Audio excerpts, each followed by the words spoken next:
Boa noite, as pessoas estão chegando aqui. É uma alegria, um prazer estar aqui com vocês. Já temos aqui 30 participantes, mais gente está chegando.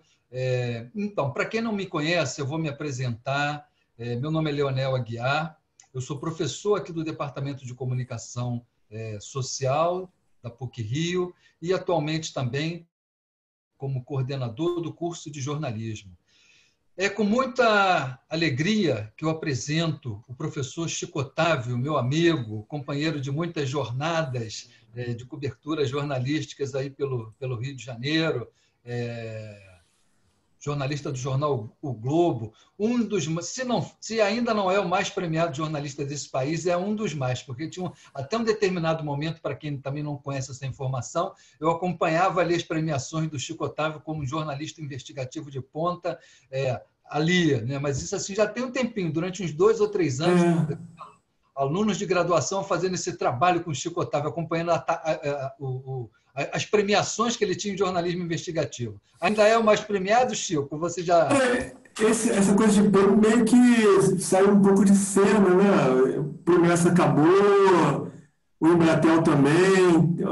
Acho que perdeu um pouco do glamour isso aí, mas tem ainda alguns prêmios importantes, vigentes e tal.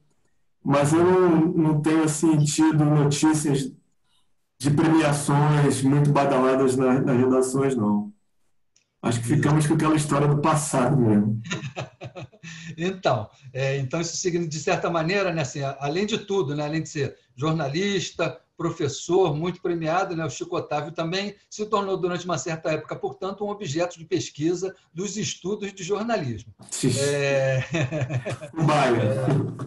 Então, nosso papo hoje aqui, né, assim, vai ser para falar sobre o jornalismo, apresentar algumas questões sobre o jornalismo hoje, que ele vem vivendo, no meu ponto de vista, uma grande efervescência, não só no Brasil, mas no mundo como um todo. Vamos falar também sobre o ensino do jornalismo, especificamente sobre o nosso curso de jornalismo na PUC-Rio. Enfim, esse vai ser um papo entre nós aqui, professores, professoras, alunos, pais, público em geral que está aqui nos assistindo nesse sentido. Então, um pouco antes então, de eu e o Chico a gente começar a falar, a gente vai apresentar, e aí eu vou chamar o professor Alexandre Caralta, a gente vai apresentar muito rapidinho os vídeos que fazem a apresentação do nosso departamento, da PUC-Rio, do novo curso do nosso departamento, o curso de estudos de mídia, e algumas questões que a gente depois vai abordar aqui.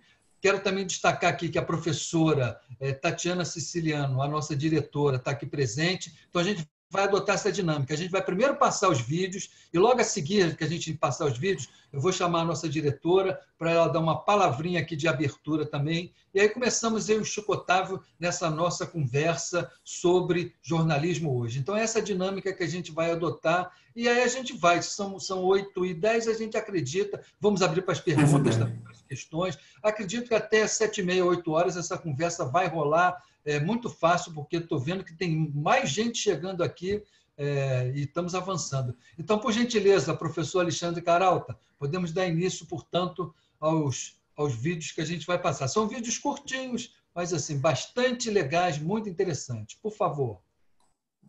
Oi, Leonel, boa noite a todas, a todos. Na verdade, tem um vídeo aqui que é aquele vídeo mais compacto, né, que a gente tinha separado aqui para passar no início. Eu vou dividir a tela aqui, pedir licença aqui para dividir a tela. E espero que esteja numa boa resolução aqui.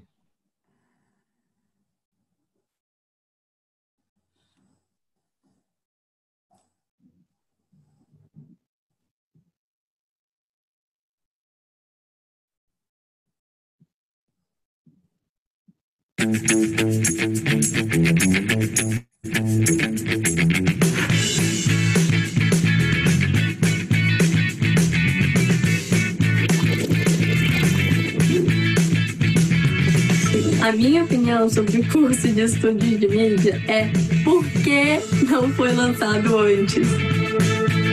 A gente pensou num curso só com 16 matérias obrigatórias e as outras optativas e que pudessem ir para 3 vertentes, né, que a gente chamou de ênfase.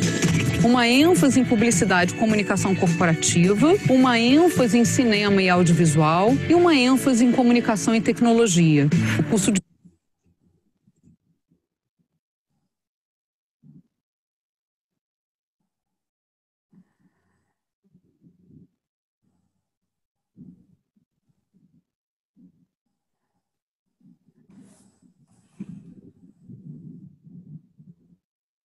Você parou o vídeo, Caralto.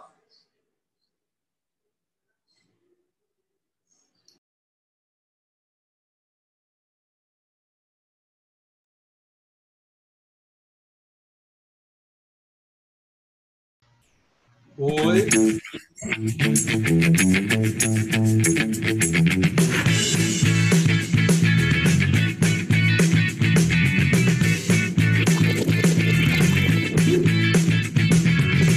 A minha opinião sobre o curso de estudos de mídia é por que não foi lançado antes. A gente pensou num curso só com 16 matérias obrigatórias e as outras optativas e que pudessem ir para 3 vertentes, né, que a gente chamou de ênfase. Uma ênfase em publicidade e comunicação corporativa, uma ênfase em cinema e audiovisual e uma ênfase em comunicação e tecnologia. O curso de jornalismo continua e se mantém como curso, que é o nosso curso tradicional, né? Vai fazer 70 anos. A PUC, ela me proporcionou um mundo muito maior do que eu estava achando que eu ia encontrar. E ela fez isso quando me deu aulas riquíssimas, me apresentando um mundo dentro do jornalismo e também na comunicação social em geral. Eu tenho muito orgulho de me entender hoje como um criador de narrativas. E foi um caminho descoberto graças à diversidade do conhecimento que a PUC me trouxe.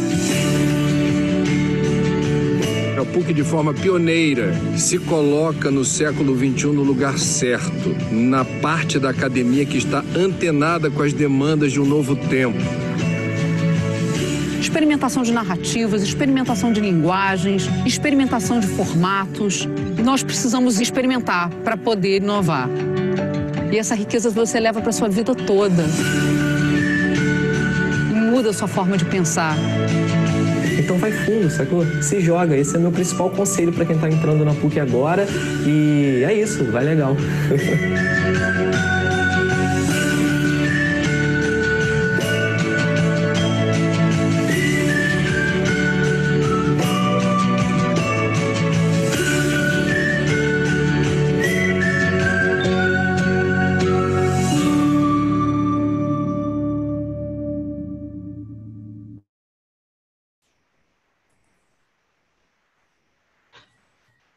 Obrigado, Caralta. Então, eu vou passar para a nossa diretora do Departamento de Comunicação Social, a professora Tatiana Siciliano, fazer uma abertura também formal aqui do nosso evento, dar umas palavras de saudações a todos aqueles que nos escutam e nos veem aqui. Boa noite, professora Tatiana, tudo bom? Boa noite, professor Leonel. Obrigada aqui pela palavra, obrigada pelo convite aqui para a abertura. É uma honra ter o professor Leonel, ex-diretor do nosso departamento, né?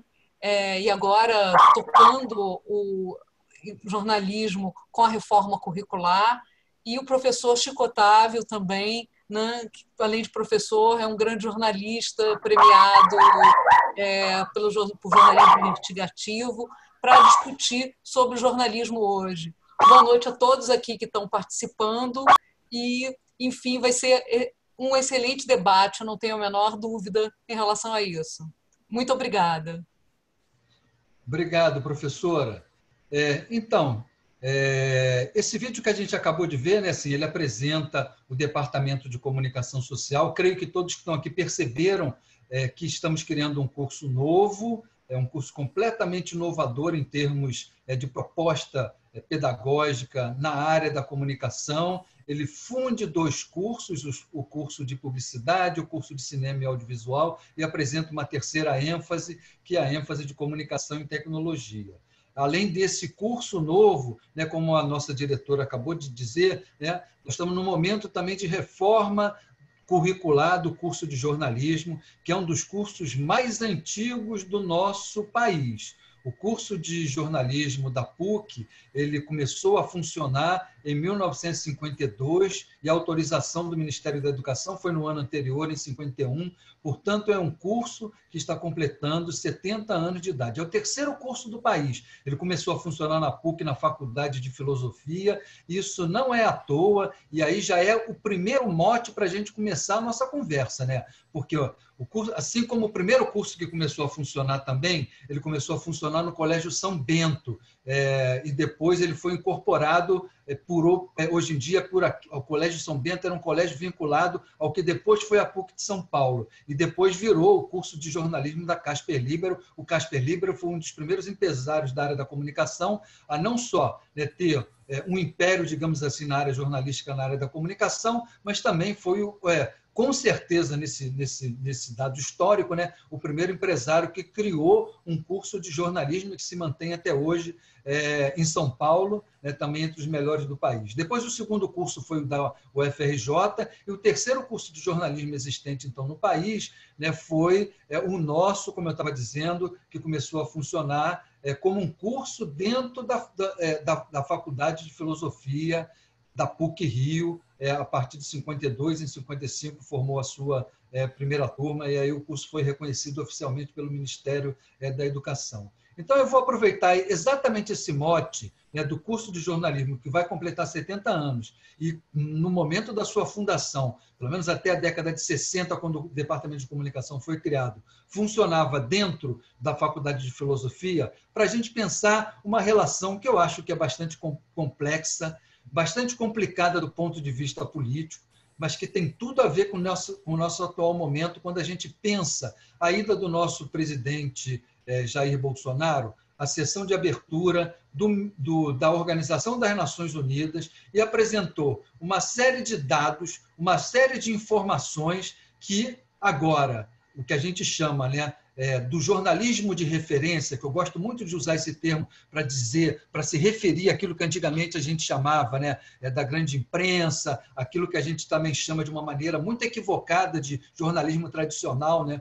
porque o jornalismo, na verdade, ele só passou a existir na modernidade, né? Na tradição, a gente não tinha nem invenção da prensa, porque a tradição é um outro momento da história, né? Então, isso que a gente antigamente chamava de grande imprensa, eu gosto muito de falar esse nome, né? Jornalismo de referência, porque são essas empresas jornalísticas, mas mais do que essas empresas, são os jornalistas profissionais que trabalham nessas empresas, que levam esse modelo de jornalismo que a sociedade tanto pede para ele ser realizado em sua máxima plenitude. E uma dessas realizações desse modelo de jornalismo, que desde o século XIX, não só a sociedade brasileira um pouco depois, né, já no século XX, no meados do século XX, mais ou menos, mas, enfim, de uma maneira onde se acostuma com essa novidade do que é o jornalismo informativo e esse seu formato de narrativa conhecido como notícia e reportagem, que são dois formatos que permitem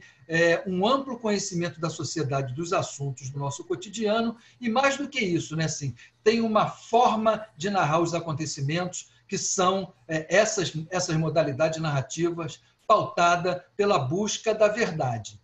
Aí que é o link que a gente faz, né, também com a filosofia, porque a filosofia é um lugar onde, aí sim, tradicionalmente, a gente tem todo um percurso, né, histórico dentro da filosofia, da busca da verdade.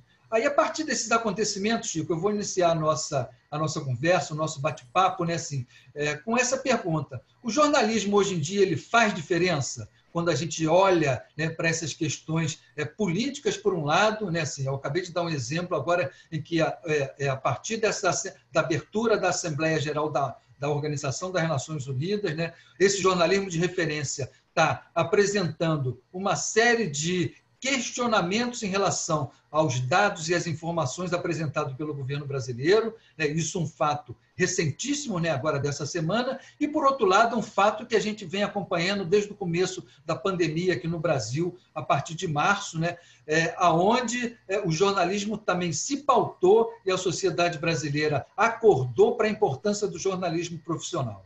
Então, começa essa conversa por aí, né? O Chico, como um jornalista muito experiente, trabalhando numa das principais empresas jornalísticas do país e do mundo, que é pautada também a partir das suas próprias normas internas editoriais pela busca da verdade, assim como nós, né, jornalistas e professores de jornalismo, através do nosso código de ética, também somos pautados por essa questão, a busca da verdade como um horizonte sempre a ser alcançado em nosso trabalho.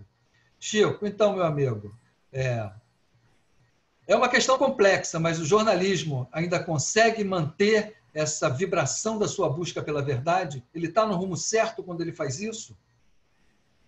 Leonel, eu não sou otimista, né? Eu acho que pelo nível de incômodo, o jornalismo de referência e o jornalismo em geral continuam incomodando muito, né? O poder, principalmente. E ainda o furo de reportagem tem um poder de transformação, de balançar a sociedade muito grande. Costumo dizer para os meus alunos o seguinte: olha, gente, a gente tem essa revolução tecnológica que virou um jornalismo de cabeça para baixo, mas a produção do conteúdo, a reportagem, esse desafio de fazer a novidade emergir, isso não vai morrer nunca, entendeu, Leonel? O que está mudando é a forma de entregar isso para o público, né? Antes a gente tinha lá a mídia rádio, a mídia impressa, depois foi para a televisão, veio a internet, mas a produção do conteúdo continua a mesma, né? Você ir, digamos, para a rua, mesmo que essa rua seja cada vez mais virtual, né? Como eu mesmo estou fazendo aqui há 6 meses praticamente em regime de home office, mas essa coisa da sedução, da conquista da fonte, de buscar a informação que está guardada em 7 chaves, né? Não vai morrer de maneira alguma. E é isso que vai fazer diferença para o repórter.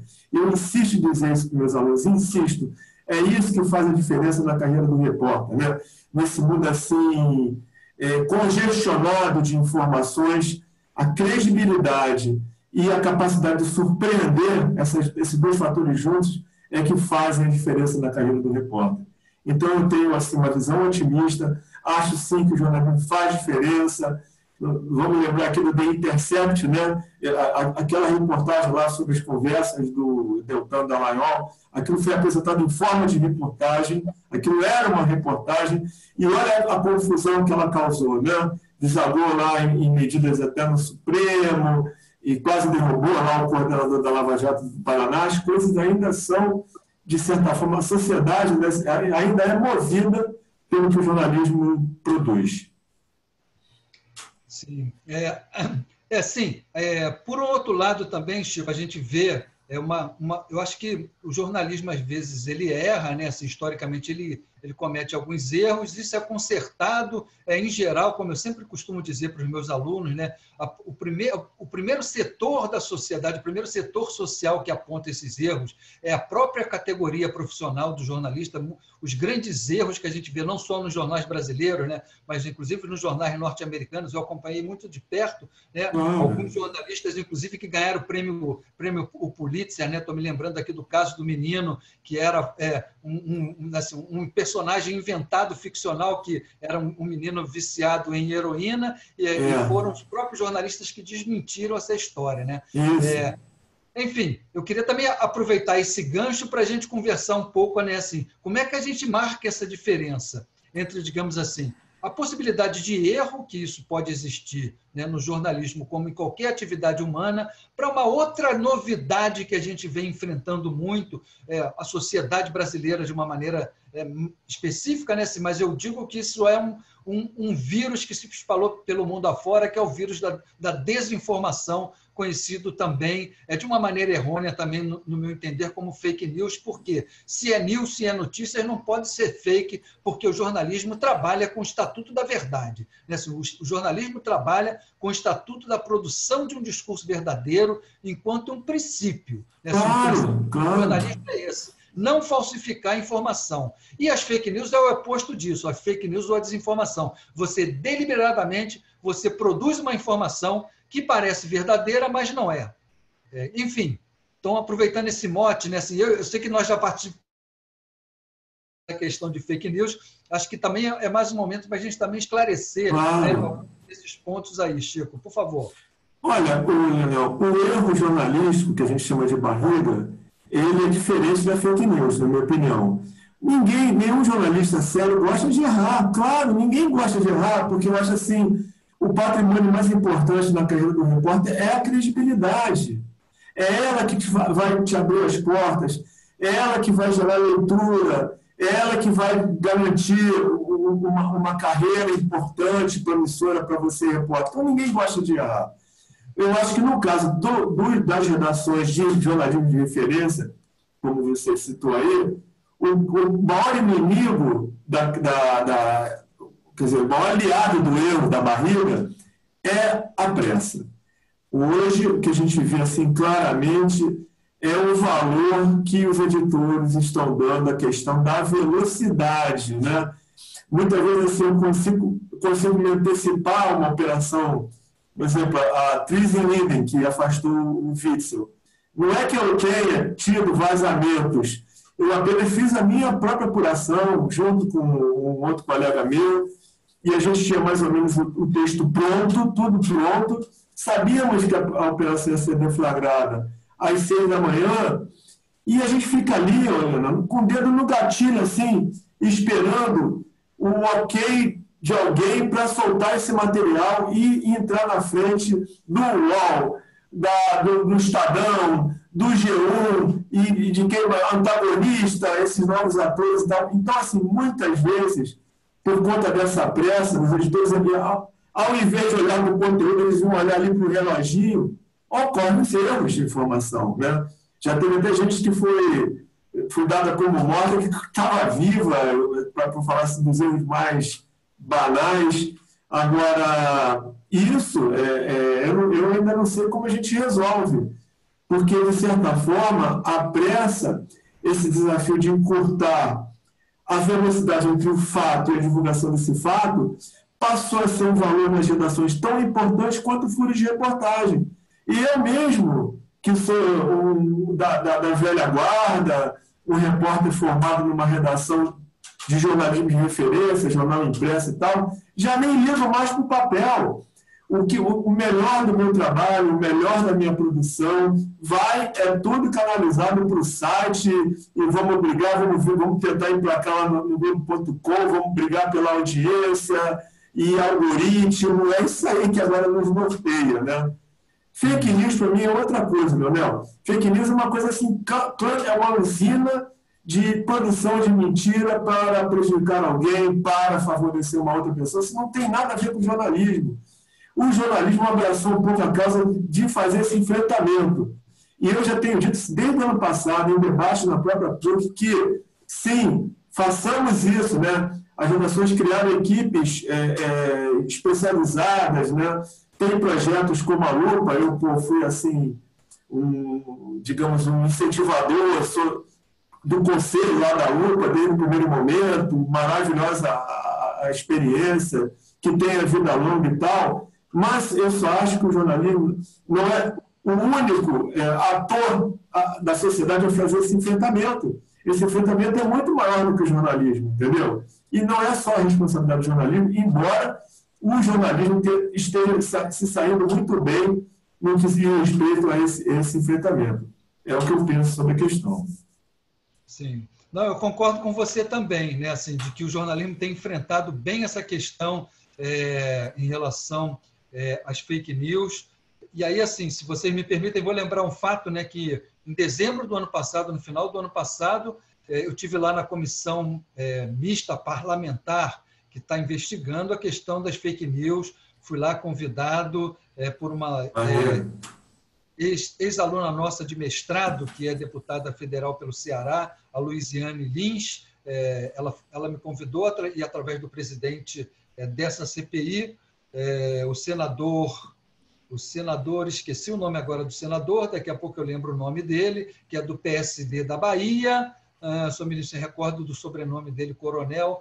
Mas, enfim, uma das questões que eu apontei lá, né, assim, na CPI, em relação a esse ponto das fake news, a esse ponto, digamos assim, de como a sociedade news, é isso que converge muito para o que você acabou de dizer aí. Primeiro, que isso não é uma tarefa só dos jornalistas ou de alguns setores mais esclarecidos da sociedade. Isso é uma tarefa de toda a sociedade. E o segundo ponto, que é um ponto que pode até gerar um debate ainda maior, diz questão em relação à legislação.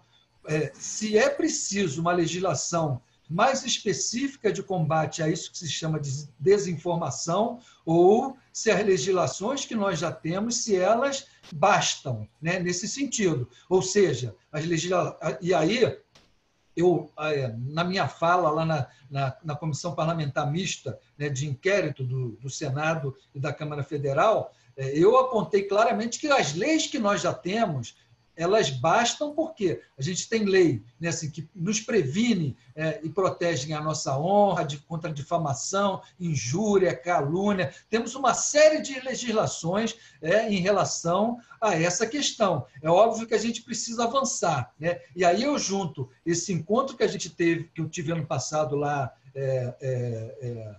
no Parlamento, Chico, com o evento que a gente teve em 2011 ou em 2012 aqui na PUC-Rio, com o pessoal da CIP, Sociedade Interamericana de Imprensa, que eu não sei se você se recorda disso, mas uma das propostas que saiu daquele fórum, que era um grande fórum, né, a Sociedade Interamericana de Imprensa, que tem sede na Flórida, né, assim, ela reúne todos os empresários da área da comunicação e do jornalismo das 3 Américas. Teve uma proposta que saiu claramente dali, de colocar os jornalistas como também os defensores dos direitos humanos. E um aspecto central dos direitos humanos é a questão do direito à informação e do direito à comunicação que a sociedade deve ter. E mais do que isso, né, assim, os jornalistas também federalizando os seus crimes contra os jornalistas, né, no sentido deles muitas vezes serem vítimas daqueles setores que não gostam de determinadas matérias ou reportagens que são publicadas, no sentido deles terem uma melhor proteção, uma melhor capacidade de proteção pelos órgãos governamentais. Então, eu queria juntar, né, assim, esses 2 eventos, né, assim, para apontar o seguinte, né, o jornalismo é um lugar, portanto, né, assim, não só de combate às fake news, mas também de defesa aos direitos humanos e a esse direito humano de que a sociedade tem direito à informação de qualidade, a uma informação fiel e verdadeira em relação aos fatos. E a questão da legislação. É preciso mais legislação para combater as fake news ou o instrumental jurídico que nós já temos na sociedade brasileira, ele já basta para esse combate à desinformação, Chico? É uma pergunta complexa, mas, enfim, a gente está há muito tempo nesse debate, eu acho que a gente já acumulou, digamos assim, né, um debate, uma série de informações para a gente levar esse debate adiante. Por gentileza, então. No governo passado, né, no governo anterior do PT, quando se falou da criação de um Conselho Federal de Jornalismo, a classe se arrepiou, né? E todo mundo, assim, muita gente importante veio reclamar do risco de censura. Pô, mas isso aí vai virar censura, o governo vai intervir nas redações e tal. E essa ideia acabou morrendo em função desse argumento forte. Eu acredito que essa história vai voltar agora, quando se fala em regulação, que na verdade não é regulação das fake news, né? É você regular as redes sociais, né? E, de certa forma, para muita gente, é ferir esse espírito democrático livre das redes sociais. É uma questão muito complexa. Eu fico assim, sempre com o pé atrás, né? A gente vai deixar essa regularização por conta desse Congresso que está aí, com esse governo que está aí, não sei. Sinceramente, existe uma dúvida muito grande até agora nessa questão da Marielle. De certa forma, isso apareceu quando o Google e o Facebook negaram o acesso da polícia e do Ministério Público do Estado aos dados dos usuários. Eu não sei se você chegou a acompanhar essa discussão, mas também é uma discussão sensível, uma discussão complexa. Eu mesmo não tenho uma opinião formada sobre isso, né?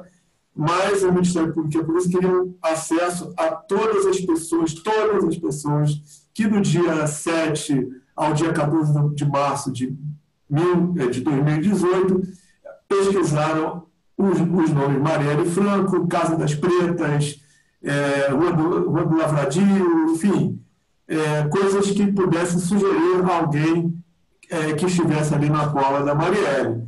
O Google se negou dizendo o seguinte: olha, a gente vai provavelmente quebrar o sigilo de, se não 100%, mais de 99,9% de pessoas inocentes que não tem nada a ver com essa história. E se negou a dar. E essa briga já pulou para o Tribunal de Justiça, já foi para o STJ, que decidiu a favor do Ministério da Polícia Federal, mas vai desaguar lá no Supremo.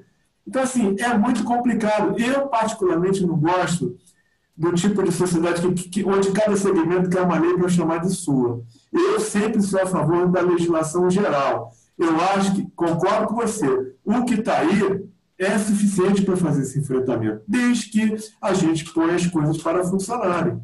Então, é assim que eu penso. Sim. Obrigado, Chico.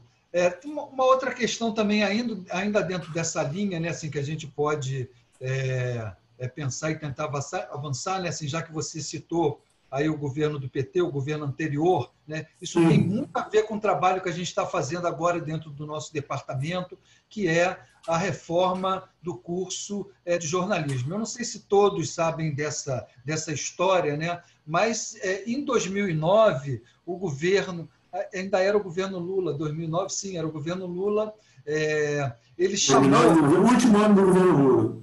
O último ano do governo Lula.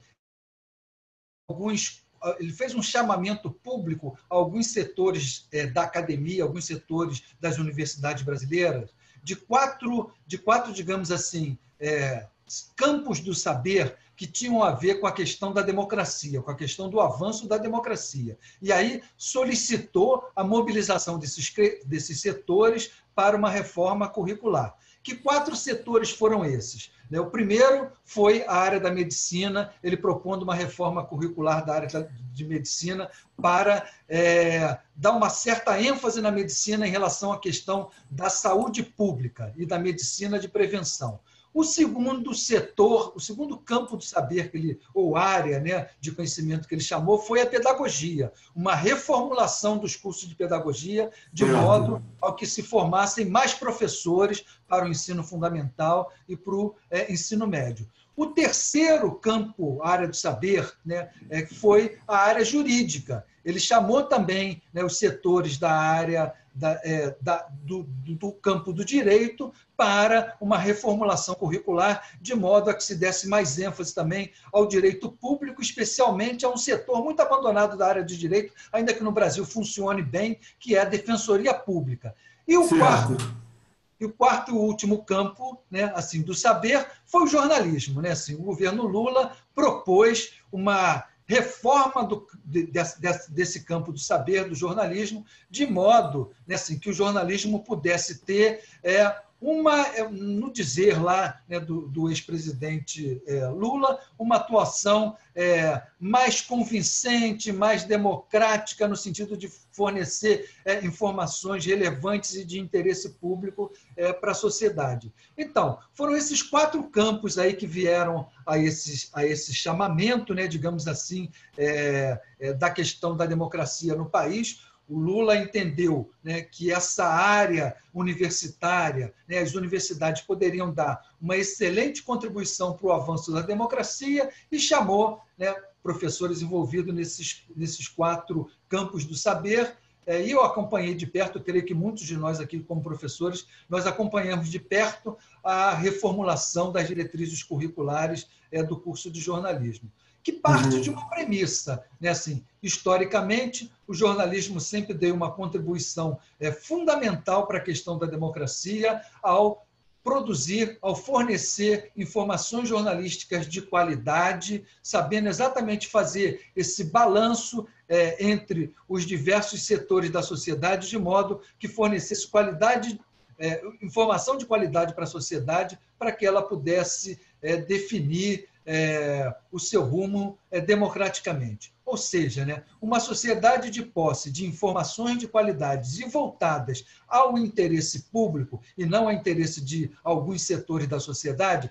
Quando a sociedade dispõe, né, ela tem à sua disposição essas informações de qualidade e voltadas ao interesse público, ela teria essa possibilidade de decidir melhor e de uma maneira mais democrática o seu rumo. Né? E a minha pergunta, né, assim, a minha questão, enfim, Isso é uma boa proposta para a sociedade brasileira, a gente pensar num jornalismo com esse viés, com essa diretriz, produzir informação de qualidade para que a sociedade possa decidir o seu rumo? É possível a gente sonhar, né, com essa possibilidade? Ou, de fato, né, assim, uma pergunta que eu fiz recentemente, vivemos no pesadelo da desinformação, estamos até o último fio de cabelo, numa distopia comunicacional que né, enfim, um embaralhamento de vozes pela web, né, assim, pelas mídias sociais, onde, né, quem fala mais, quem usa melhor os robôs, quem usa melhor os algoritmos, vai vencer as eleições, como, por exemplo, o Trump nos Estados Unidos. Ou, né, o jornalismo profissional, nesse sentido, né, tal como o governo anterior acreditava, ainda tem uma contribuição fundamental e importante para os rumos democráticos de uma sociedade. Ou embarcamos no pesadelo de sermos comandados por robôs e algoritmos? Leonel, eu não concordo com essa ideia, com essa coisa meio pessimista e catastrófica. Eu acho, sinceramente, que a gente avançou, que hoje o jornalismo está muito mais democrático. Eu tinha um colega que eu gostava muito do trabalho dele na redação, que é o Rubem Berta. Ele acabou sendo cortado num desses processos, uma lamentável demissão, um cara que estava assim, hiperprodutivo, mas sei lá, por alguma razão, entenderam que eles vinham entrar na lista, e o Rubem, usando esse ferramental que hoje está disponível, criou o blog do Berta. Cara, o blog do Berta dá furo pra caramba. O blog do Berta incomoda a política fluminense, o blog do Berta incomoda os editores, é uma redação de uma pessoa só. E tem vários exemplos, tem o Lúcio de Castro, outros atores que entraram aí no processo, o antagonista, como eu já citei aqui, de um lado, o The Intercept do outro, experiências maravilhosas que estão acontecendo, estourando aqui e ali, né? E que tornaram esse ambiente jornalístico muito mais democrático, entendeu? Agora, eu acho que tem que nortear todo mundo, né? Lá olhando aqui para o meu lado esquerdo, depois olhando aqui para o meu lado direito, de uma ponta a outra, é a credibilidade. E a gente está nesse processo assim de testes, né, de experimentos. Toda essa cadeia produtiva aí está vivendo uma fase de experimentos, onde lá na frente vai ser...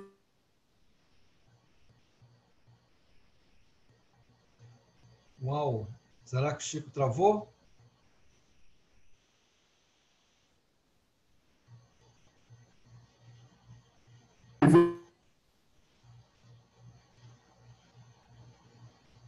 Quem fizer um trabalho de qualidade, seja uma redação clássica, como é... Oi. Alô? Travou, Chico. Oi, melhorou agora? Melhorou? Sim. Voltou? Voltou. Eu estou no mato, né, cara? Mas a minha moleza vai acabar segunda-feira. Eu vou ter que voltar. A redação está sendo ativada aos poucos. Mas voltando aqui, Leonel, eu acho que eu vejo, alguém tem que olhar para esse processo com algum otimismo, entendeu? De ver experiências como a do Rubem, entendeu? Uma experiência individual, onde ele tem a liberdade de ação. É claro, se ele escrever uma bobagem a respeito de alguém, né, alguma coisa que não tenha, digamos, uma consistência jornalística, ele vai responder judicialmente, que não vai, eu tenho certeza que não vai ser o caso do Rubem Berta. Então, esse é o limite, esse passou a ser o limite dele, né? O limite do jornalismo de credibilidade, o jornalismo de qualidade. Então, eu vejo com otimismo, e eu incentivo para os alunos, né? Agora, eu acho assim, hoje mesmo, uma das minhas turmas está trabalhando com o tema os novos rumos da indústria cultural, né? Pós-pandemia, governo Bolsonaro, o que vai acontecer agora com a indústria cultural? Até na segunda-feira a gente teve uma conversa ótima com o Eduardo Barata, porque é um cara assim, ele tem uma alegria na condução virou um ator dessa discussão, então foi muito legal a conversa. Aí os alunos começaram a ter ideias em cima disso, e um deles falou assim, vem cá, eu estou pensando em evitar o que você acha, vamos fazer um podcast? Eu falei, gente, espera. espera para ver o que tem de conteúdo na mão e vamos trabalhar em cima disso. Hoje, as opções para os jornalistas são fantásticas. A gente pode fazer dessa entrevista um podcast, né? Pode fazer um vídeo, pode fazer um texto escrito, clássico. Olha quantas opções, olha como é legal. Então, eu realmente assim, vejo com otimismo esse processo. E é isso que eu tento passar para os meus alunos. Não, gente, se não vai dar pé numa redação tradicional, tem outras 1000 alternativas. O importante é o fazer jornalístico. O importante é você apostar na reportagem. Isso é que vai fazer diferença na sua carreira. E é o que eu tenho dito a eles. Não, sim, também concordo plenamente com você, Chico. Eu acho que o jornalismo profissional, o jornalismo informativo, esse jornalismo de análise voltada para o interesse público, né? Esse jornalismo realmente ele está em alta no país, né? Mas, de qualquer maneira, sim, esse é um jornalismo que assume essa postura de defender a sociedade, né? Assim, um jornalismo enquanto um lugar de ter coragem de dizer a verdade, e aí, quando ele diz a verdade, ele enfrenta os poderes constituídos em defesa da sociedade como um todo. Isso é, digamos assim, o sonho de todo jornalista quando o jornalismo consegue se realizar assim, e ele, no Brasil, ele vem se realizando assim nos últimos tempos, né? Não só no Brasil, mas nos Estados Unidos também, e uma boa parte dos países europeus, né, e pelo mundo afora, porque eu acho que isso é uma outra questão que a gente, quando o jornalismo é uma instituição social, né, se enquanto uma instituição social, ele sofre, ele está imerso, né, nas relações sociais ali na qual ele se encontra, ali naquela sociedade na qual ele está imersa, né? Mas me assusta mesmo, né, assim, a postura de alguns governantes na Europa, né, nos Estados Unidos, como o caso do Trump, o caso aqui do Jair Bolsonaro também, quando eles apontam o dedo para a imprensa profissional, para o jornalismo de referência, para os jornalistas, né? A gente teve agora um caso recente em Mato Grosso, quando o presidente foi visitar uma determinada fazenda e os jornalistas da TV Centro-América, que é uma afiliada da Rede Globo, por coincidência, uma TV que na década de 80 trabalhei nela, né? Acho que você deve se lembrar disso, se uma vez foi me visitar quando eu morava em Cuiabá, só me lembrou disso, né? Recentemente, assim, quando eles foram expulsos dessa fazenda por seguranças, assim, no meio, conheço o Estado, né?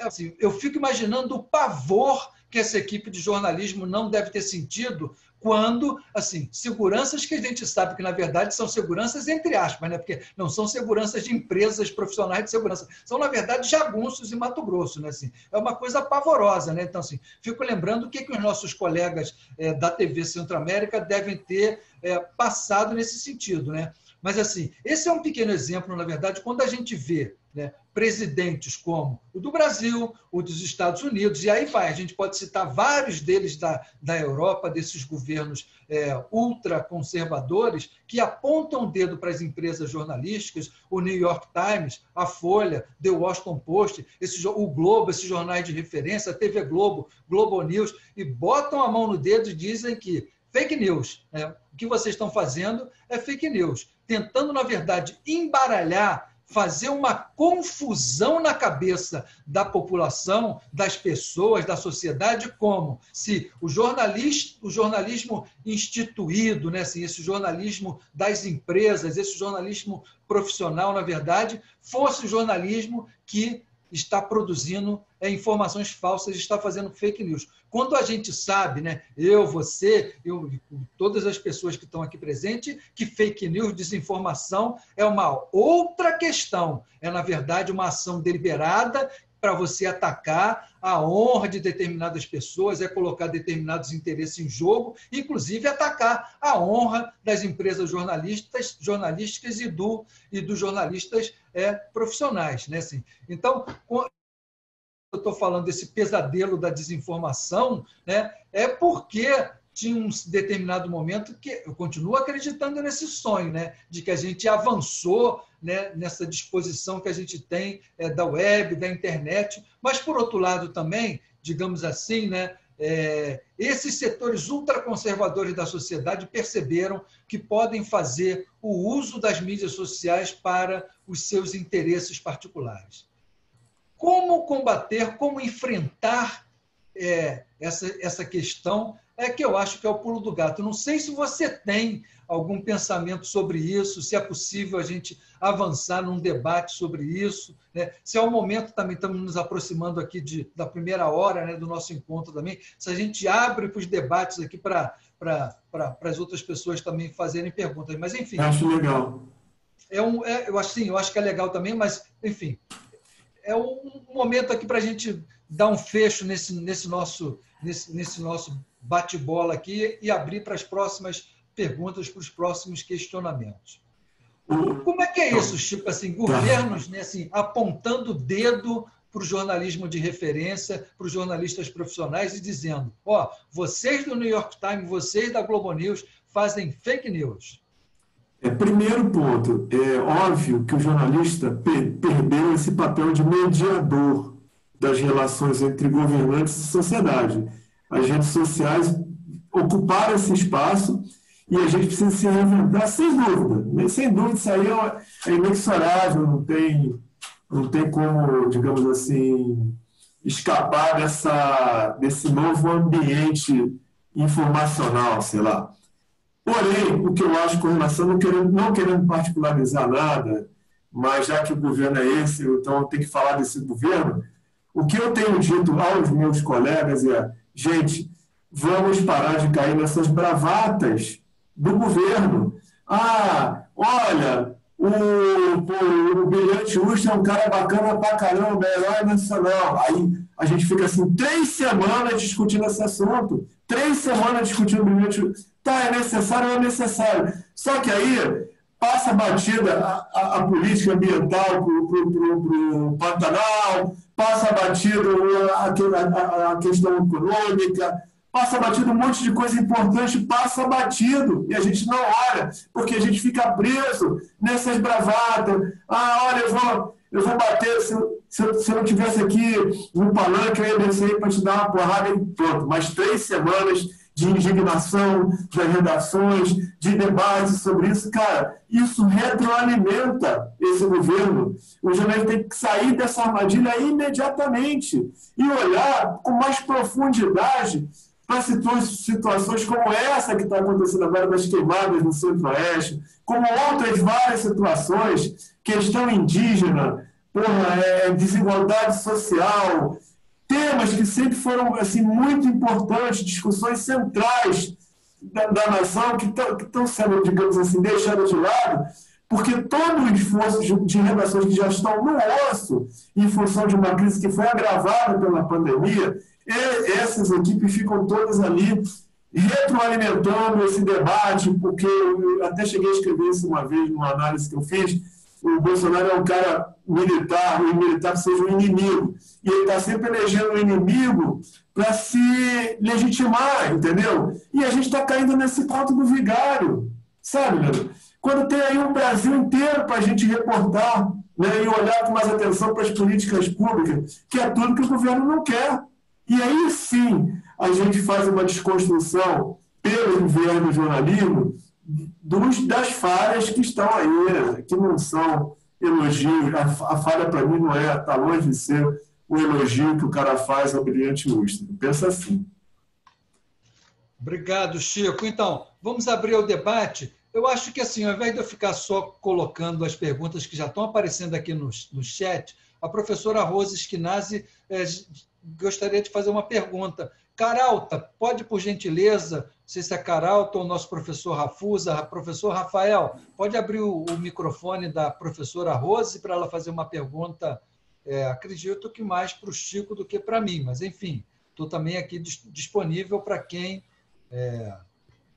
quiser me fazer uma pergunta. Então... Legal. Temos como, Rafusa... Não estão ouvindo. Então, eu vou desculpa, professor. É porque eu vou ter que sair agora porque eu tenho a aula do mestrado. Consegui. Acho que eu consegui. Tá bom. Olá, Chico. Olá, Leonel. Jornalismo realmente a paixão da família. Eu concordo com você plenamente. Eu acho que a gente não deve cair nessas provocações porque elas são muito úteis para eles, não para a sociedade brasileira.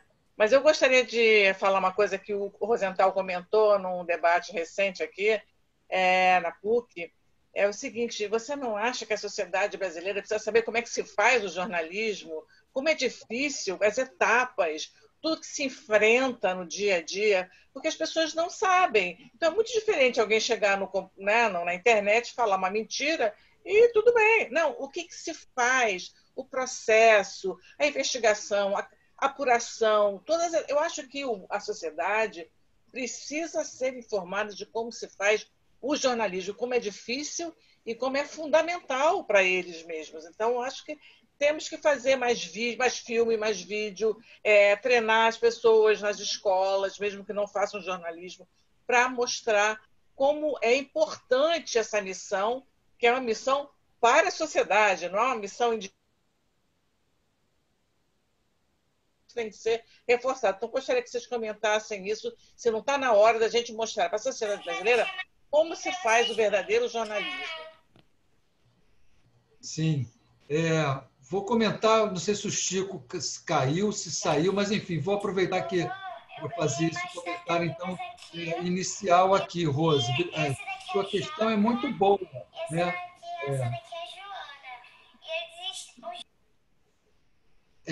Então, uma questão que eu vejo em relação a isso, né, assim, isso é fundamental. Os jornalistas, os professores de jornalismo, os setores organizados da sociedade, tem muitas iniciativas jornalísticas que já fazem esse trabalho, Rose, que é um trabalho assim, de educação midiática ou educação jornalística, de mostrar, né, assim, nas escolas de ensino médio, principalmente, como é que o jornalismo funciona e como é possível fazer um uso positivo das mídias sociais, né? Assim, no sentido de que as mídias sociais não podem ser instrumentos de disseminação de qualquer questão que incentive ou deixe passar ataques aos direitos humanos fundamentais, né? Qualquer tipo. Então, esse trabalho tem uma série de iniciativas que elas já são feitas. E me lembrei, assim, a gente no departamento, a gente costuma conversar com os alunos, né, de ensino médio, já não de agora, né, assim, mas me lembro de muito tempo atrás até, né, que a professora Sandra Corman, que já foi coordenadora de graduação, ela tinha um projeto chamado Ensino Mídia, que era um projeto voltado para se ensinar exatamente questões para os alunos do ensino médio de funcionamento da mídia comunicacional, né, da mídia de uma maneira geral e também da mídia jornalística, né? E hoje em dia a gente tem vários setores também da sociedade, para além da área da comunicação, que também trabalham com essa questão de você educar a sociedade para não só saber como funciona a comunicação e o jornalismo, mas também para fazer um uso positivo das mídias sociais, principalmente hoje em dia, que é o nosso, digamos assim, calcanhar de Aquiles nessa questão do ataque à democracia, né? Eu não sei o que aconteceu com o Chico, não sei se ele caiu aqui na rede social, né, digamos assim, não estou mais encontrando o Chico. Enfim, Rose, enquanto a gente espera o retorno do Chico, eu abro, não sei se eu contemplei sua pergunta, mas eu estou como co-hoster aqui, posso abrir o microfone para uma próxima pergunta. Bruna quer fazer uma pergunta. Vamos lá então, Bruna, deixa eu ver se eu consigo abrir seu microfone. Acho que abriu, né? Abriu, Leonel, abriu. Que pena que o Chico caiu, porque eu acho que essa pergunta era direcionada aos dois, na verdade, porque a gente não tem mais ali a nossa sala dos professores para a gente debater os temas, principalmente os temas da imprensa que ocorrem diariamente. Mas é o seguinte, eu queria trazer uma discussão a partir de um conflito, de uma discussão que surgiu na minha sala de aula. E eu queria até debater com outros jornalistas para a gente pensar sobre isso. Porque vocês devem ter acompanhado, tem 2 semanas, eu acho, uma reportagem investigativa sobre os Guardiões do Crivella, né? A TV Globo soltou, isso foi numa segunda-feira à noite, e eu dou aula na terça-feira, então na terça-feira a gente discutiu essa reportagem em sala de aula, né? Que foi do Paulo Renato Soares, principalmente que eu queria mostrar para os alunos, a postura de um repórter experiente que conseguiu fazer do microfone ali uma arma, não se acuou diante dos funcionários públicos que estavam tentando atrapalhar o trabalho de jornalistas na porta de hospitais, né, na área da saúde. Em determinado momento da reportagem, é mostrado um WhatsApp de um grupo de funcionários públicos, teria até o telefone do Crivella. O WhatsApp ali se torna uma prova daquele desmando, né, daquele crime feito pela prefeitura. E aí uma das alunas questionou muito como o repórter teria conseguido o WhatsApp, quais os caminhos que fez com que ele conseguisse essa prova informativa e tudo mais.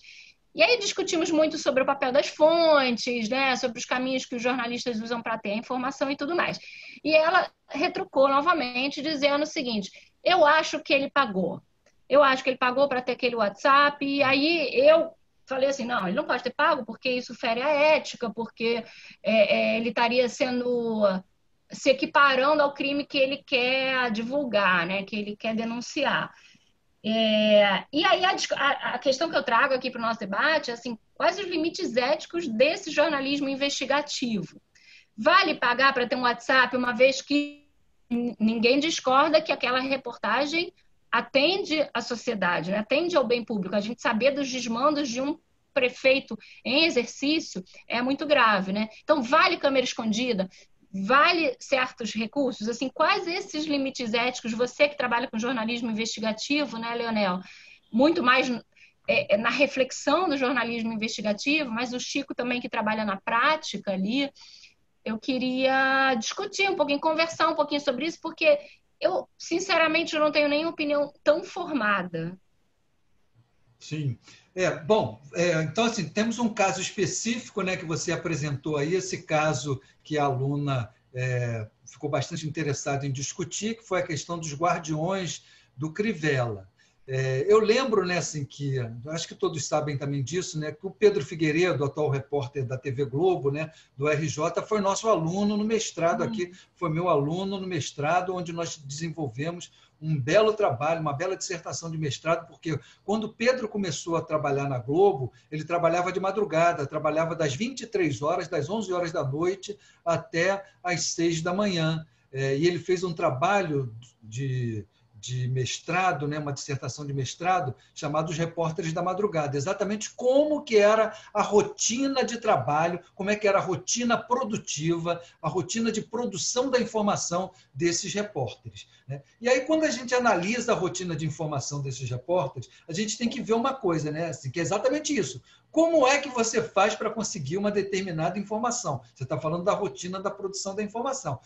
Assim, a dissertação do Pedro foi exatamente isso. Como é que você trabalha de madrugada e como é que você faz para alcançar uma determinada informação? Como é que todo mundo, todos os repórteres se encontram na madrugada para ir cobrir um determinado acontecimento, um determinado evento?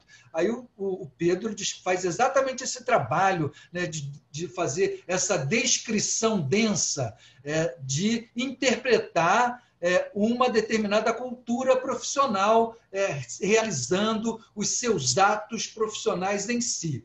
E assim, uma das coisas que eu, na verdade, aqui acabei de apresentar uma metodologia de trabalho, né? Uma metodologia de pesquisa que é muito usada no jornalismo, roubando, eu adoro roubar, né? Assim, roubando isso, né? Ou se inspirando também, é um jeito mais suave de falar isso, né? Uma inspiração etnográfica, uma inspiração do Goethe, da descrição densa de uma interpretação de uma cultura, no caso, você interpretar uma cultura profissional e as suas rotinas cotidianas, a sua vida cotidiana. Então, uma das coisas que o Pedro me contava, e ele contava isso abertamente na aula, é que ele fazia parte de vários grupos de Zap. Um desses grupos de Zap que ele fazia parte era um grupo de médicos que os médicos... Ele não é médico, mas ele entrou nesse grupo. Eu não me lembro exatamente como ele contou, mas os médicos vendiam... Aí sim, os médicos vendiam plantão de um para outro. Médicos que trabalhavam em instituições públicas. Às vezes o cara trabalhava em 3 ou 4 instituições públicas. Não tinha nem... Assim, o cara dava plantão de 40 horas em um dia de 24 horas. Como é que ele fazia isso? E o Pedro, assim, tinha essas informações sobre isso. Ele entrou lá simplesmente nesse grupo. não pagou nada para isso. Ele também não assim. Ele dizia, um dia me botaram no grupo, eu aceitei e ali fiquei. Acredito, né, assim, que em relação a esse grupo aconteceu a mesma coisa. Eu tenho um outro amigo também, professor, que entrou agora nessa... professor da UF, que entrou agora nesse dossiê dos servidores antifascistas. Eu estou falando do professor Felipe Pena, né? Assim, ele é um dos poucos, eu acho que ele é o único professor de jornalismo aqui do Rio de Janeiro que está nesse dossiê antifascista do governo, feito lá pelo Ministério da Justiça do governo Bolsonaro, né? Ele também participa de vários desses grupos. Ele, assim, não sei se é assim, se é pelo modo, né, assim, às vezes as pessoas acham que porque, né, estou cabeludão, cabelo branco, né, ele está com o cabelo curtinho, parecendo um pouco militar, as pessoas botaram ele, às vezes, num grupo desse de zap, de grupos de bolsonaristas. Ele fica o tempo todo ali, né, fazendo reportagens sobre esses grupos, escreve no Jornal Extra sobre esses grupos e tudo mais. Teve como consequência isso, foi parar, né, como um servidor antifascista lá nesse dossiê que, diz o Ministério da Justiça, não foi ele que fez, foi um servidor muito zeloso, né? Então, aliás, no serviço público está cheio disso, né? Servidores muito zelosos nesse sentido. O Chico acabou de voltar aqui. Mas, então, assim, eu tenho plena convicção, né, de que esses jornalistas profissionais não fazem isso, Bruna. Pagar para obter reportagem, pagar para obter uma entrevista de alguém, pagar nem a empresa, muito menos o jornalista. Primeiro que o jornalista não tem dinheiro. Né? Mas, enfim, mas a aluna acha que ela tem o direito, ela está se comportando bem. Se ela é repórter, ela tem que fazer esse tipo de pergunta, né? Assim, mesmo que às vezes para a gente possa parecer um pouco estapafúrdia, mas ela está certa. Assim, né? Assim, primeiro aquela coisa, perguntar não ofende, e ela tem todo o direito de perguntar o que ela bem quiser, do jeito que ela bem entender, né? Então, assim, ela está certa de fazer esse tipo de pergunta. Afinal, rola dinheiro, né? Assim, a gente sabe que, às vezes, em algumas reportagens do passado, isso até aconteceu, né? Assim, eu não saberia dizer qual, assim, mas, assim, com certeza, pelos profissionais que ali estavam envolvidos, nesse caso específico dela, eu acho muito difícil, se não impossível, de ter rolado algum tipo de pagamento. Não acredito mesmo, né? Mas hoje em dia, com as mídias sociais também, né, assim, às vezes essas mídias você acaba aparecendo num grupo desse, como esses dois exemplos que eu estou dando aqui, você não sabe nem muito bem por quê. De repente, quando as pessoas veem, elas ali estão nesse grupo, que não seria um grupo, né, assim, que elas entrariam porque elas escolheram, mas foram parar ali por algum movimento profissional e ali ficaram e dali produziram as suas matérias, né? Assim, mas realmente a gente poderia estender essa conversa, né, assim, para o antigo uso de câmeras escondidas, que sempre foi algo muito questionado na nossa profissão, né? Inclusive quando a gente ensina jornalismo, se é possível você usar câmera escondida ou não. Essa é uma questão, isso é uma longa questão. Uma outra longa questão também para a gente discutir, isso é o uso da câmera escondida. Uma outra questão é o uso do disfarce, né? Que o Tim Lopes fazia isso muito, né?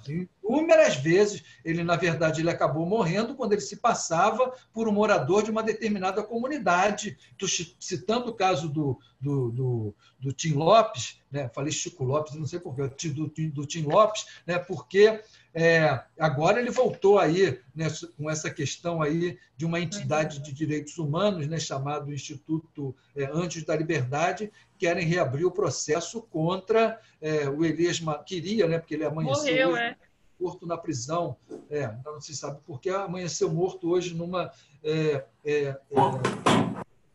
prisão. Mas, enfim, aí é uma outra questão também, o uso de disfarce. Mas me lembro que o Tim Lopes, por exemplo, né, assim, ele já se disfarçou de operário do metrô para mostrar reportagem num antigo jornal que não existe mais, chamado O Repórter. Ele já se internou num asilo psiquiátrico para passar como louco e ver ali como era o tratamento. Ele já fez muita coisa. Isso é uma outra, assim, é diferente do uso de câmera escondida, que é o uso do disfarce também. Mas eu me lembro, assim, quando a gente estuda a história do jornalismo, que a figura do repórter ele aparece na Guerra Civil Norte-Americana. E o que esses jornalistas que iam para a rua, iam para o campo de batalha, né, no caso, gastar sola de sapato, os famosos legmen, né, como se fala nos Estados Unidos. O que eles faziam? Eles avançavam para as frentes, o do norte para o sul, usando como disfarce o modo de falar inglês dos sulistas. E o do sul iam para as linhas de frente do norte, disfarçando o uso de falar com o inglês típico dos nortistas dos Estados Unidos. Quando a profissão de repórter aparece, a primeira vez em que essa figura, que é, para mim, a principal figura no jornalismo, ainda é a principal figura no jornalismo, a figura do repórter, o legman, o gastador de sola de sapato, né? Ainda que o jornalista hoje em dia tenha cada vez mais ficado sentado, né? O jornalista está sentado, que é uma outra figura que vem substituir o legman com o aparecimento das redes sociais, com o aparecimento do gatewatching, né? Que é você ficar olhando as mídias sociais. Mas, enfim, né? Quando a gente olha essa genealogia do repórter, quando o repórter aparece pela primeira vez, quando ele entra em cena no campo jornalístico, ele já entra em cena utilizando o disfarce para poder cobrir a Guerra Civil Norte-Americana. E os jornalistas dos dois lados, o do sul, que vai cobrir no norte, e o do norte, que vai cobrir no sul, já usando um disfarce que é assim: eu sou jornalista nortista, mas quero parecer um sulista. E aí se veste, anda e fala como sulista e vice-versa, né? Portanto, essa é uma questão que, assim, eu acho, Bruna, quando a gente está pensando sobre esses casos específicos de o uso de algum instrumento para você obter informação, né?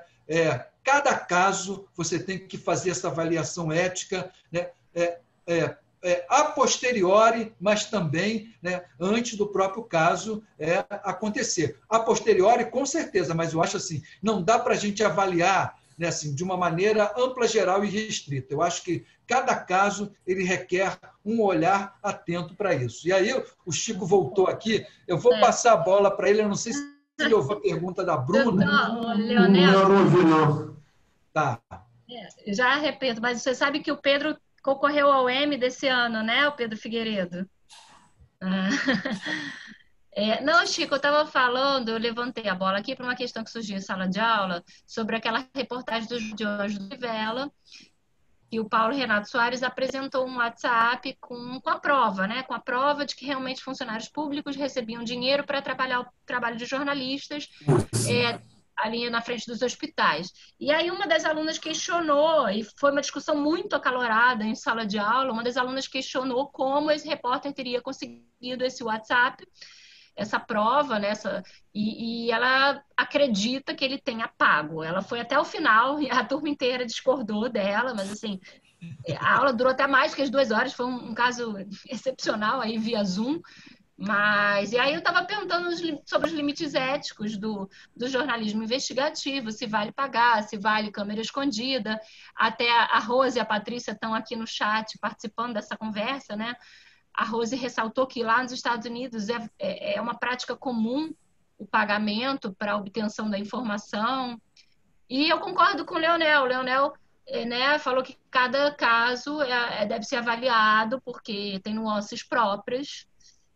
E eu também acho que é assim, embora são limites tão tênues, tão delicados, né, que é difícil a gente ter uma concepção, assim, uma opinião formada sobre isso, né? Tem um caso clássico, já de 15 anos atrás, de um médico que era um notório assediador, né, de mulheres. Não. Ele era um médico de um posto de atendimento médico do governo federal, ali na Mangueira, naquela avenida que tem ali que deságua na Mangueira, eu esqueci o nome da avenida. Eu sei que essa informação chegou à redação da TV Globo, e eles então plantaram 2 repórteres, um homem e outro repórter mulher, né, no atendimento lá desse médico, né, para filmar. Então, assim, o repórter, né, ele foi atendido em menos de 1 minuto. O que você tem? Tá aqui, toma aqui a receita e tá resolvendo seu problema, tchau. Próximo. E a mulher não, ele fez a mulher tirar a roupa, ficou um tempão com ela, sentou ela no colo a pretexto de fazer um exame na coluna dela, apalpou a mulher. Então, assim, ficou evidente, né, por conta da comparação entre esses 2 vídeos, né, uma filmagem oculta, que ele realmente assediava, e depois eles ouviram algumas vítimas do cara e tal, e esse material foi todo do ar. O médico, né, que foi denunciado, ele entrou com uma ação de danos morais contra a televisão e ganhou, entendeu? E ganhou por quê? Porque a justiça entendeu que os repórteres estavam ali para provocar essa atitude dele. Eu não sei se hoje, Bruno, isso seria interpretado da mesma forma pela justiça. Na época foi, eu acho que hoje os tempos mudaram e tal, mas, de qualquer maneira, eu acho que a gente podia ter outras maneiras, né, talvez assim, mais claras, mais tranquilas, mais seguras, eu acho essa a melhor expressão, de chegar a esse resultado. Como, por exemplo, pedir a uma paciente para tentar colher alguma imagem, uma paciente real, e não se disfarçar de paciente. Eu sinceramente, eu particularmente não gosto do jornalismo disfarçado, porque você está, digamos assim, aquela coisa dos meios, dos meios.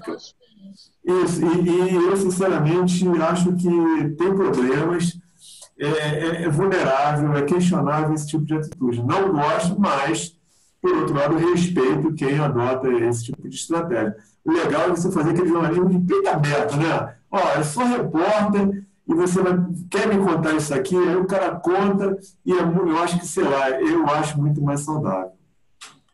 Sinceramente. E pagar, duvido. Eu duvido que o repórter é pago. Duvido. Também não acredito. Conheço o Renato, duvido. Acho que também concordo. Eu perdi a pergunta da Rosa, agora fiquei super curioso de saber o que ela tinha, o que ela falou. Perdi, cara. Desculpe aí. É que eu tô na roça, gente. Não, eu queria saber o seguinte, não está na hora da gente informar o público geral de como funciona o jornalismo, como é difícil você apurar as etapas, fazer uma coisa mais didática, não um jornalismo americano, um jornalismo brasileiro, a seriedade disso, porque as pessoas não sabem, acham que a pessoa chega lá no computador e faz a matéria e não, quantas etapas, quantos dilemas, quanto sofrimento, quantas decisões, eu acho que era preciso divulgar isso. Falei isso 1000 vezes para o presidente da Abrage, defendendo esse tipo de campanha institucional, que eu acho que é uma coisa que tinha que ser feita pelas entidades, né? Pela Federação Nacional dos Jornalistas, pela Associação do Jornalismo Investigativo, pela Associação das Empresas de Jornais, de TV. Eu acho que isso é uma coisa que tinha que ser feita no nível institucional. Eu acho que sim, concordo totalmente, acho muito bacana. É uma defesa das nossas prerrogativas, concordo totalmente. Não, a pergunta da Rosa é muito boa, assim. Eu agora fiquei me lembrando, Chico, assim, há muito tempo que essa pergunta, assim, que eu já ouvi essa pergunta e ela volta e meia ela aparece. Assim, quem não é jornalista muitas vezes me faz essa pergunta. Mas aí como é que é esse negócio de você trabalhar como jornalista? Você vai andando assim pela rua e vê o negócio e aí de repente você volta ali e escreve, né? Eu vi muito isso assim. Você sai, quando eu trabalhava na TV lá em Cuiabá, você sai com a câmera aí, você vai gravando as coisas assim, você pega um fogo ali na Chapada, né? Um fogo no Pantanal, e aí você grava e volta. Assim, as pessoas não imaginam. Eu dizia, é óbvio que assim, parece uma ingenuidade do público, né? Assim, e essa pergunta, ela permanece agora, né? Apareceram as mídias sociais, apareceram a internet, antes da internet também elas já apareciam. Assim, e o público, pelo visto, né, assim, a gente não isso não significa que as pessoas são desinformadas, mas eu acho que realmente concordo com você, Chico, falta um trabalho da nossa categoria profissional e de nós enquanto professores, e das universidades também, de uma maneira mais ampla, assim, para esclarecer esse processo também de como é que se dá a rotina de produção da informação jornalística. Quem são, né, os jornalistas? Quais são as funções que existem dentro dessa categoria profissional chamada jornalista? Quem trabalha com jornalismo profissional fazendo o quê? Como é que se dá a rotina de um jornalista a partir do momento em que ele chega numa redação ou não chega numa redação, né? Porque isso também é uma outra questão contemporânea que vem acontecendo as redações também estão se dissolvendo em outras redações, mas o público desconhece, eu acho que isso, né? E a gente, como jornalista, a gente acha que as pessoas conhecem porque são leitores, internautas, enfim, consumidores de notícias. Mas não é isso. A pergunta da Rose ela é muito relevante para isso. E acho que a gente está sempre entrando atrasado nesse debate. É um debate, é um trabalho, digamos assim, nesse momento agora, né, que o jornalismo é tão desacreditado por amplos setores da sociedade, principalmente pelo governo. É realmente uma plataforma, assim, é uma proposta de trabalho que a Rose está apresentando muito interessante para nós do departamento e para nós, né, professores de jornalismo do departamento de comunicação. É isso. Acho que esse trabalho que a gente faz aqui agora, nesse momento, de certa maneira, já é um pequeno grão de areia nesse universo de você informar a sociedade sobre o que é o trabalho jornalístico, né? Eu amo a profissão, né? Eu até sou assim, meio suspeito, né? Fico com medo de estar botando muita pilha nos meus alunos, mas eu acho que, para mim, o jornalismo é a melhor profissão do mundo. Ela te coloca em contato assim, com as pessoas mais interessantes, situações mais legais. Olha, já fui ao mundo, ao interior da Amazônia, a igreja evangélica, o terreiro de Umbanda, a igreja católica, a visita do Papa. É muito, pelo menos assim, história pra caramba para contar eu não tenho dúvida. Muita história, cara. Isso é verdade, Chico. Às vezes também fico um pouco assim melindrado, né, de não dizer para os alunos, olha, essa é a melhor profissão do mundo. E é mesmo, viu? Realmente ser jornalista é a melhor profissão. Já em termos de remuneração, né, não se pode dizer a mesma coisa. E também em incompreensão, às vezes, por parte de alguns setores da sociedade e principalmente por parte de alguns governos, né? Porque assim, o jornalista ele é isso que a gente costuma dizer, né? Um defensor da sociedade, não só um defensor dos direitos humanos. Essa é uma outra questão que eu gosto muito de enfatizar para os meus alunos, né? Assim, que o jornalismo informativo, por mais que a gente diga, né, assim, que o jornalista tem que ouvir todos os lados envolvidos numa questão, né, que o jornalismo tem que criar métodos de trabalho baseados na tal da objetividade jornalística. De qualquer maneira, né, assim, por mais que a gente enfatize esses pontos, eu acredito que o jornalismo ele tem um lado, e esse lado, historicamente, que o jornalismo construiu é o lado de defesa da democracia e o lado de defesa da sociedade contra os governos, né? É isso, da sociedade contra os poderosos, da sociedade contra aquilo que o Caetano diz, os poderes, né? O jornalismo tem um lado de defender a democracia e os direitos humanos. O jornalismo, esse jornalismo que eu estou falando, não é um jornalismo profissional. Os jornalistas que trabalham nas grandes empresas, os jornalistas que trabalham nas agências independentes de notícia. Aí é ótimo você fazer isso e é até muito mais fácil, né? Assim, mas o importante também, né, assim, é destacar isso para a sociedade, porque essa é uma outra questão, né, que sempre aparece muito assim, de que para a sociedade parece que o jornalismo não tem um lado, mas o jornalismo ele tem um lado. E esse lado é o lado de defesa da democracia, de defesa da sociedade e de defesa dos direitos humanos. Não sei se o Chico concorda comigo, né, estou fazendo aqui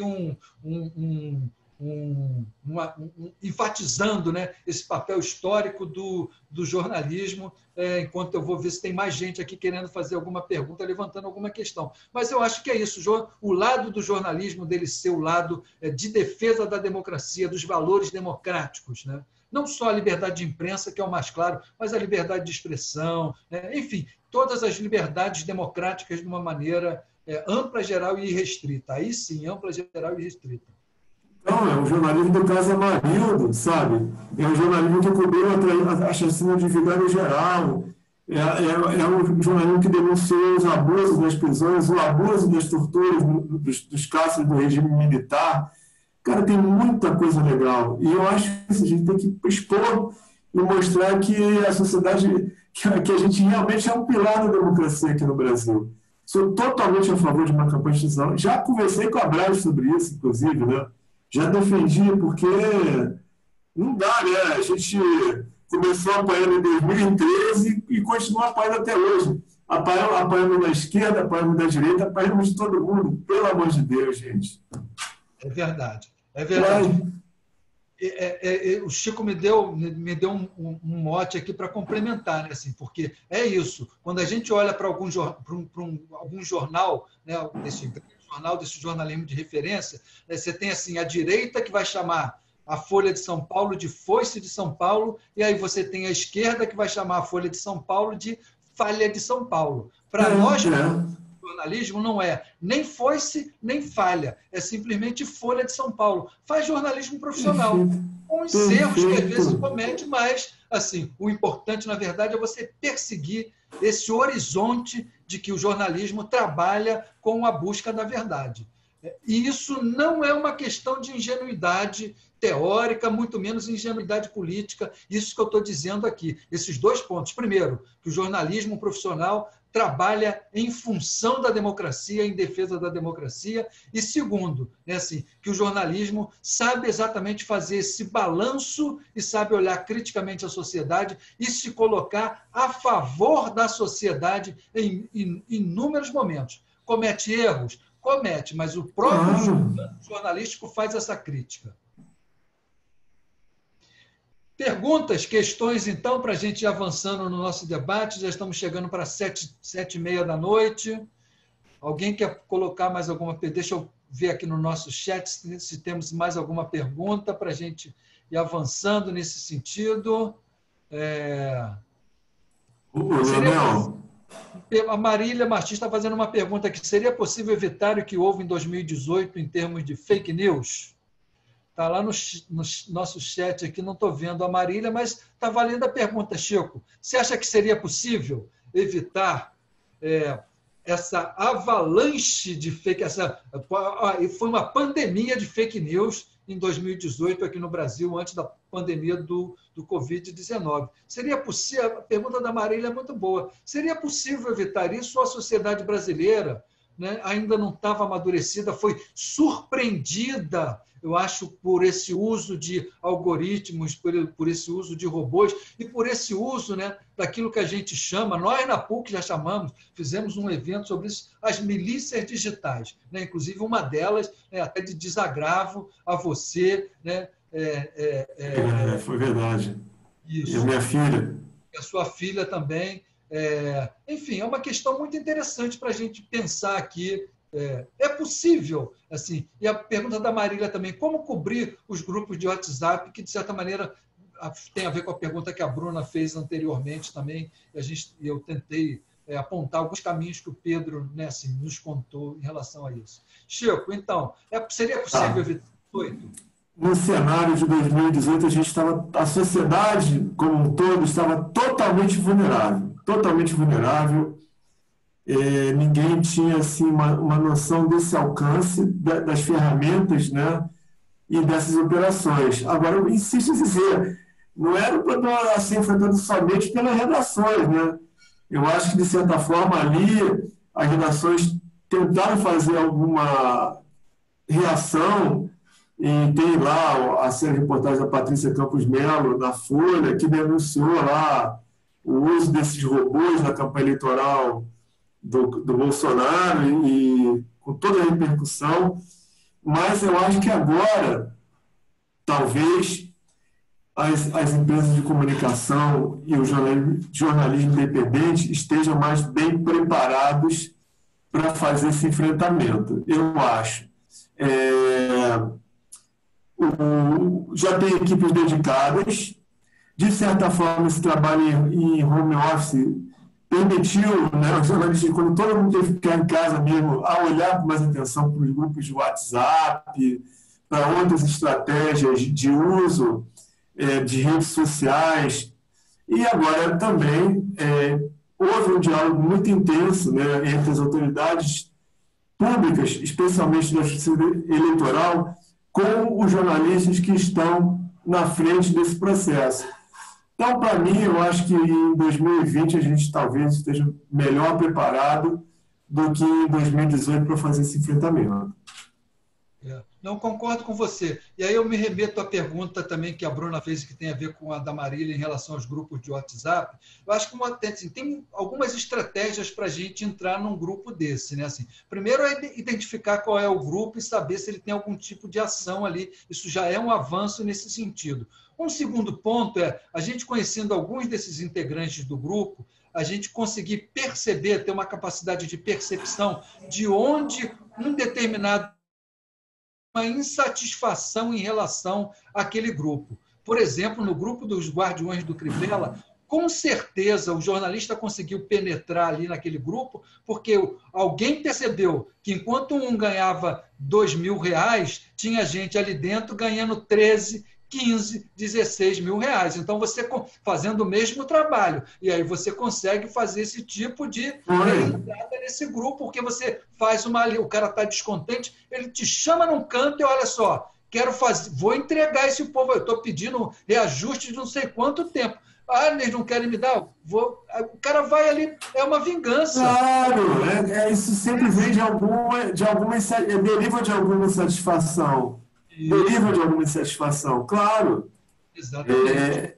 É alguém do meio que vai te trazer informação. Eu sempre defendi isso, né? Eu já converso com o bandido, desde que você faça os filtros necessários à informação que chega, entendeu?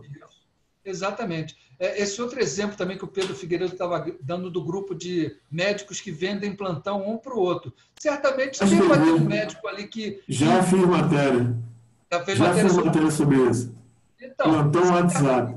Um médico descontente, assim, vê que o outro lá tem 4, 5 empregos públicos, ele tem 1 ou 2, ele vai falar assim, como é que é possível o cara trabalhar 40 horas em 24 horas? Não é isso. Nesse caso, Leonel, é o seguinte, você faz um concurso público para ser médico da rede estadual. Você é submetido àqueles critérios ali que são rigorosos, né? Para você poder se habilitar a atender na rede pública.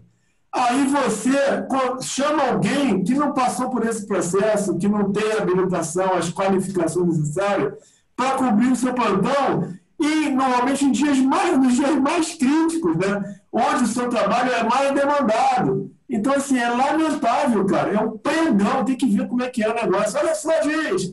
Aqui é um plantão de R$400, você não dá, quem vai? Opa, eu vou. É um negócio assim, cara.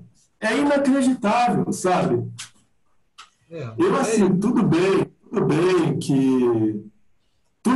que os médicos e profissionais de saúde foram heróis, né?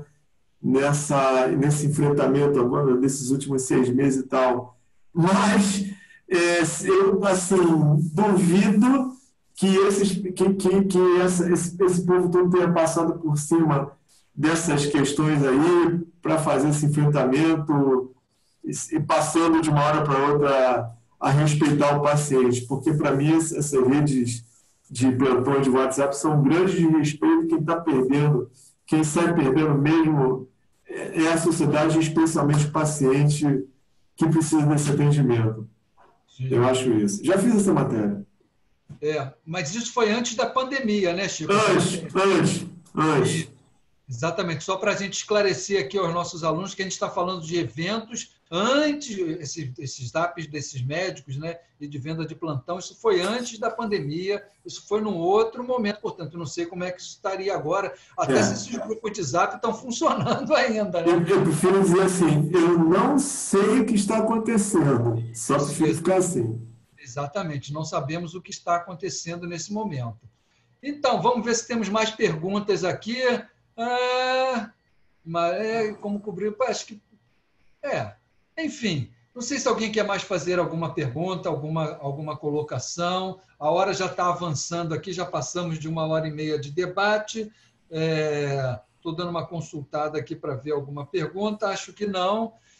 Então, eu queria enfatizar, estou encaminhando então para o final do nosso debate. Chico, você quer levar algumas palavras para a gente encerrar? Eu vou passar a palavra para você, depois a professora Tatiana, chamo ela para encerrar, e aí eu dou uma fechada nessa conversa. Eu só lembrar o seguinte, cara, o jornalismo tem coisas bacanas, né?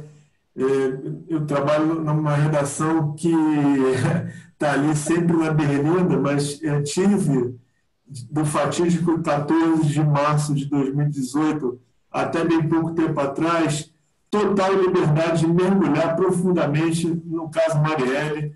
E, junto com o Vera Araújo, nós fizemos assim, muitas matérias, inclusive algumas delas que mudaram o próprio rumo das investigações, olhando esse fenômeno lamentável que é a expansão da milícia no Rio de Janeiro, mostrando o funcionamento desses verdadeiros usinas de extermínio, né, que são os escritórios do crime que funcionam no Rio de Janeiro. Eu acho que não só, eu falo no plural que a gente viu mais de um, né?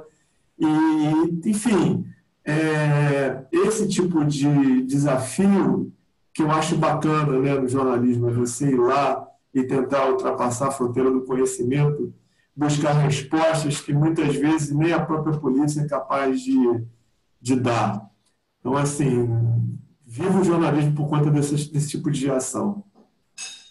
Viva o jornalismo. Então, quero agradecer imensamente, né, ao Chico Otávio, nosso colega de departamento de PUC, professor de jornalismo, jornalista também dos mais premiados, meu amigo. Tenho muito orgulho, né, assim, acompanho a carreira do Chico desde o começo, né, assim, tenho muito orgulho dessa trajetória, de poder acompanhar essa trajetória profissional.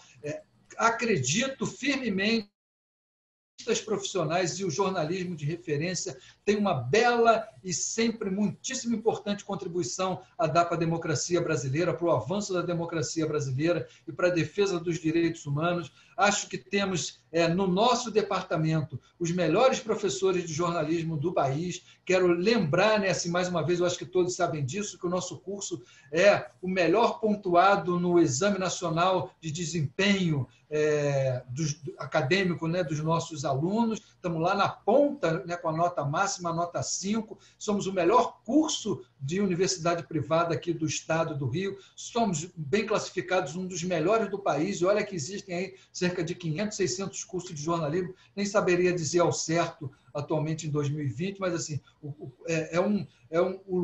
a área da comunicação é uma das maiores áreas do país, é a quarta maior área com número de alunos inscritos no país. Então, o jornalismo tem muitos cursos de jornalismo. Para a gente estar muito bem pontuado, significa que temos professores de excelência dentro do nosso curso e que a nossa grade curricular ela é muito bem realizada nesse sentido. Então, para nós, né, assim, do Departamento de Comunicação Social, é uma honra e uma alegria ter professor como você, Chico, aqui junto com a gente. Obrigado, gente. É uma honra estar trabalhando na PUC, estar junto dos alunos nessa troca que também é bacana pra caramba. É isso. E aí eu passo a palavra para a nossa diretora, a professora Tatiana, para ela fazer umas palavras de encerramento aqui do nosso evento. Tatiana, por favor, então. Boa noite.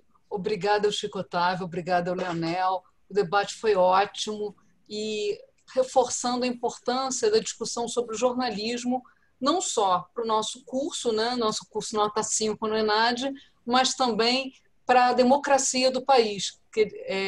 O jornalismo é considerado, desde a Carta Magna, né, da Inglaterra, lá atrás, como essencial, a imprensa livre, como essencial às liberdades individuais. Então, é muito orgulho que a gente tenha aqui uma discussão de tal nível e que está discutindo um direito da cidadania, que é esse direito à informação e ao livre pensamento. Muito obrigada, boa noite para todos e todas que estavam aqui também participando.